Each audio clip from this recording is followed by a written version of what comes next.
ku danna subscribe sannan ku danna ƙararrawar sanarwa domin sanar da ku da zarar mun ɗora sabon bidiyon.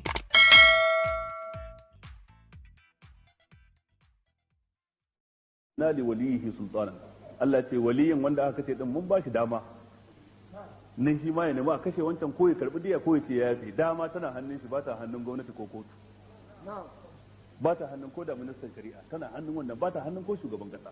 Dan shugaban kasa ba waliyin dami bane ba, an gane ko? Faqad ja'alna li waliyihi, kaga shari'ar musulunci da adalci. In suka ce a ba mu diya shikenan, in suka yi rigima wani ya ce a ba mu diya, wani ya ce ni ban yadda ba a kashe shi, to diya za a biya. Kaga hikimar musulunci dan ka gane shari'ar musulunci ba wai kishirwar jinin mutane take ba. In su 10 ne ƴaƴan da aka kashe musu uba, guda 8 tara suka ce a kashe shi, ɗaya ya ce ni ban yadda ba diya za a biya.